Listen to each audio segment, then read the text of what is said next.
Some interesting decisions, some interesting happenings going on as it relates to baseball's treatment of their retired and non-vested retired players. And here to lend us some insight, perhaps as this flies somewhat under the radar, here to lend us some insight, he is author of a controversial book, A Bitter Cup of Coffee, How MLB and the Players Association Threw 874 Retirees a Curve. And without further ado, we welcome in author Doug Gladstone. Doug, first of all, I appreciate you spending some time with us today, and welcome in. Not at all. Thank you very much for having me. I appreciate the time. I guess the first question, and that which is at the forefront of our mind now, is how did Major League Baseball and the Players Association throw 874 retirees a curve? They actually also threw them under the bus, if I can pokey. In a nutshell, the Players' Pension Fund was established on April 1st, 1947. You needed 5 years to qualify. You had to play 5 years to be eligible for a pension. That threshold was lowered to 4 years in 1969. And in 1980, there was an averted strike, you and your listeners might recall it, where ever since 1980, all you've needed is one game to be eligible to buy into the Major League Baseball umbrella health insurance plan, and 43 game days. You heard that right. 43 game days to qualify for an annuity. Now, mind you, you don't even have to play the field or take a bat to the plate. All you've got to do is sit on the roster. You can ride the pines essentially for 43 game days, and you're going to get a pension. Now, at the $425,000 minimum, you may not be getting a great pension, but you're going to be getting something.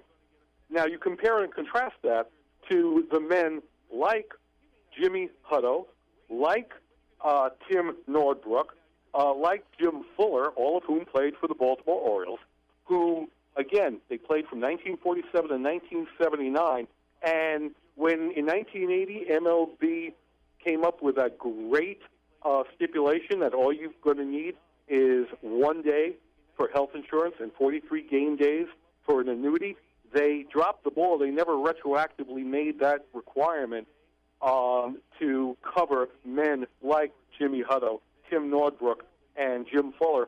So essentially, they're getting nada, nothing. This past April 21st, with a lot of fanfare, MLB and the union announced that they're going to throw these men a bone. And Jimmy Hutto, who, again, your listeners may or may not recall, he played, I think, in 1975, all of 4 games for the Birds. Prior to that, he had a cup of coffee with the Philadelphia Phillies. Jimmy Hutto played maybe 61 games in his life, but he was credited with probably a year and a half, almost 2 years of service. So on April 21st, MLB announced that men like Jimmy are going to get up to $10,000 for the next 2 years, pending their service requirement. So up to $10,000 for a guy like Jimmy, it's probably only $2,000 a year for the next 2 years. And here's a very critical point. It does not give Jimmy or Mr. Fuller or Mr. Nordbrook the opportunity to pass the payment on to a designated loved one, a spouse, a child, anyone, and it doesn't provide for health insurance. So at the outset I said, they threw them under the bus. It's a payment. It's not a great payment. And I and my book have been, I've been stumping for about a year and a half trying to get these men retroactively restored into coverage. Well, and as we talk about this coming about as a situation that was essentially bargained for back in 1980, and we can guess that, back at that point in time that there were a greater number of impacted players, as we now narrow that number down to 874. And as I look at some of the other bullet points, let's say, that are here in front of me, as we look at baseball as a $7.3 billion industry, it would seem a very easy decision for baseball to make, if for no other reason, simply to avert the bad PR that's likely to follow, to be able to take care of these guys in a way that this issue shouldn't resurface again, right? Oh, absolutely. They can puff up their chest and say, we're doing the socially responsible thing. Well, you know what? It took them 31 years to do the socially responsible thing. Now, I don't want to poo-poo up to $10,000 a year for the next 2 years, but let's face it, in this economy, that's chump change. And as you well pointed out, a $7.3 billion industry.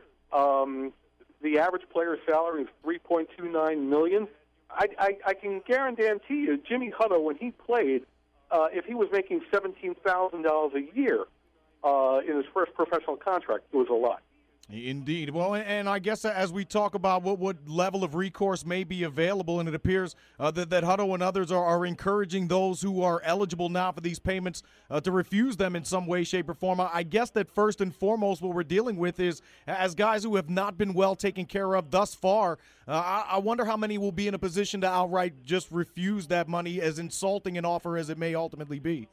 Well, Jimmy is a principled guy, and believe me, I've told him on numerous occasions, look, I know you want to leave a legacy for your daughters, so take the money and just put it in a CD and let them get it, that way. But no, he is taking a stand, and I admire him for sticking to his guns and his principles. There's a fella named Dick Bainey out in Tustin, California, who played for the Seattle Pilots and the Big Red Machine in the early 70s. And he agrees with Jimmy. He says, look, we're not deserving of this. We're worth a little bit more. See, my whole thing has always been, these are the men who went out on work stoppages, who endured, there have been, I think, 9 collective bargaining agreements since 1967. They went without paychecks. They stood on the picket lines, all so that some guy, let me make it more local for you, some guy like J.J. Hardy, and I'm not begrudging J.J. Hardy the opportunity to make any money, but the reason why J.J. Hardy can command 3 years and $22 million, which I believe is what he just signed for, is because of the Jimmy Huttos and the Jim Fullers and the Tim Norbrooks. They're the ones who paved the way so that, Hardy and a Nick Markakis and an Adam Jones, could command what a lot of people would perceive are ridiculously obscene salaries.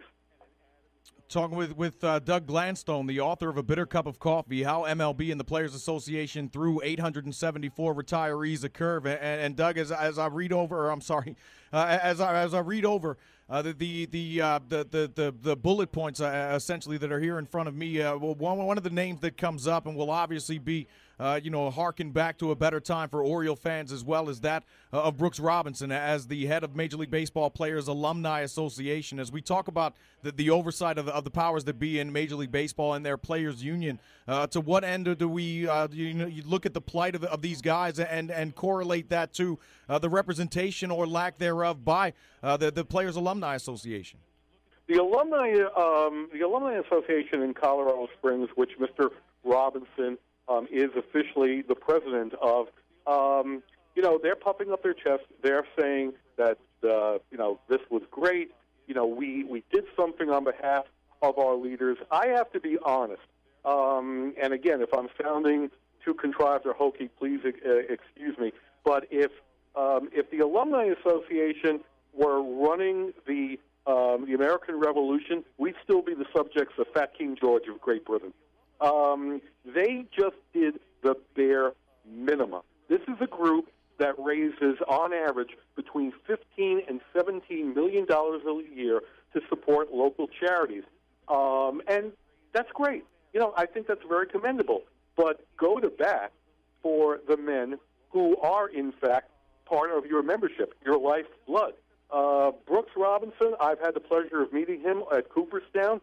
I have to just tell you, the human vacuum cleaner clearly has dropped the ball on this. And what's so disconcerting, we've never heard any public pronouncements out of him, in spite of the fact, and I know he's a deity in Baltimore. He's also a deity in Little Rock, Arkansas, where 4 of the men who are affected by this situation also hail from. There are 4 Little Rock, Arkansas-based men, and I don't